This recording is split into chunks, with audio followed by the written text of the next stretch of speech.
আমি মোহাম্মদ তানভীর রাহি, যারা আপনারা অনেকে আমাকে তহিদ আফ্রিদি চামচা অথবা তহিদ আফ্রিদি ছোট ভাই হিসেবে জানেন। তো আজকে আপনাদেরকে কিছু ভুল ধারণা ভাঙার জন্য আমি চলে আসছি। আফ্রিদি ভাইকে বরিশাল থেকে গ্রেপ্তার করা হয়েছে। তো আমি কয়েকদিন যাবত একটা জিনিস শুধু দেখতেছি যে আফ্রিদি ভাইয়ের জন্য যখন ইয়া জারি হয়েছে যে ওনাকে 28 ঘন্টার ভিতরে গ্রেপ্তার করতে হবে বা 48 ঘন্টার ভিতরে গ্রেপ্তার করতে হবে, সবকিছুর মধ্যে শুধু আপনারা আমাকে ঢুকাই দিতেছেন ওনার সাথে। তো আমার কথা হচ্ছে আজকে আপনাদের এই সব ভুল ধারণা আমি ভেঙে দিব। আমার সাথে আফ্রিদি ভাইয়ের সাথে লাস্ট জুলাই আন্দোলনের 1 মাস থেকে 2 মাস আগে থেকে ওনার সাথে আমার সাথে সম্পর্কটা এক ধরনের শেষ হয়ে গেছে। তো সম্পর্ক শেষ হওয়ার পরে আমার সাথে ওনার সাথে ওরকম কোনো যোগাযোগ নাই। শুধু যোগাযোগ ওনার সাথে আমার সাথে জুলাই আন্দোলনের পরে উনি যখন বাংলাদেশে আসছে তখন 2 বার ওনার সাথে যোগাযোগ হয়েছে। কিন্তু আজকে আমি নিউজ ফিডে ঢুকতে পারতেছি না। আমার পরিবারের উপরে চাপ আসতেছে, আমার উপরে বিভিন্ন ধরনের চাপ আসতেছে যে আমি নাকি তহিদ আফ্রিদিকে ধরাই দিছি পুলিশের কাছে এবং উনি নাকি নোয়াখালীতে আমার বাড়িতে গেছে। ভাই আমি নিজে তো জানি না আমার বাড়িতে উনি গেছে। আর এটা যদি আপনারা প্রমাণ করতে পারেন যে উনি আমার নোয়াখালীতে আমার বাড়িতে গেছে বা আমি ওনাকে ধরাই দিছি, তাহলে আপনারা যে শাস্তি দিবেন আমি ওই শাস্তি মাথা পেতে নিব। আর আরেকটা ছোট্ট বিষয় হচ্ছে আমার বলতেই হবে, আমাদের তহিদ আফ্রিদি টিম মেম্বার তো আমি একা ছিলাম না। আপনারা সবাই আমাকে নিয়ে পড়ে আছেন কেন ভাই? আর আপনারা যারা আমার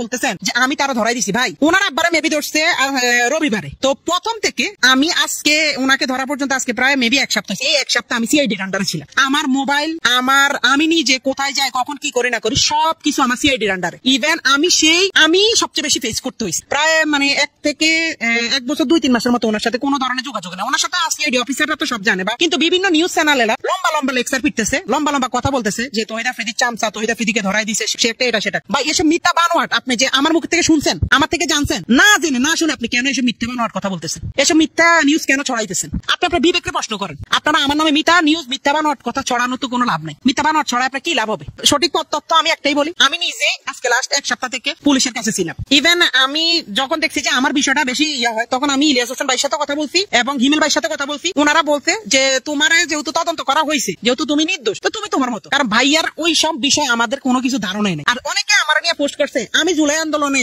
2 তারিখ 3 তারিখ সাথে তাদের মাইটি পেতেছিলাম। আরে ভাই আপনি কি মাথা সমস্যা? আপনারা কি আমার ফেসবুকে যায় কোথায় ছিলাম কি ছিলাম, বা আমার নোয়াখালীর ভাই ব্রাদাররা আমার যারা আমার লগে আন্দোলনে গেছে তারা কি জানে না আমি কই আছিলাম? আমি জুলাই মাস, আগস্ট মাস, সেপ্টেম্বর মাস গত বছর নোয়াখালীতে ছিলাম। কারণ তখন বন্যা হয়েছিল, আপনারা ভালো করে জানেন, তখন বন্যার সময় বন্যা হয়েছিল। তো এইসব মিথ্যা অপবাদ একজনের নামে, আমার নামে আপনি মিথ্যা কথা ছড়ায় আপনার কি লাভ? আমার এটা একটু বলেন। মিথ্যা বানোয়াট কথাটা ছড়ায় আপনার কি লাভটা হয়? আমার এটা একটু বলেন। আপনাকে আমার একটা পরিবার আছে, আপনার একটা পরিবার আছে, দয়া করে হাত জোর করে মাপ চাই। মিথ্যা ছড়ানোর আগে জানবেন, না জানে শুনে মিথ্যা কারণ আমি নিউজ করেন না। ধন্যবাদ।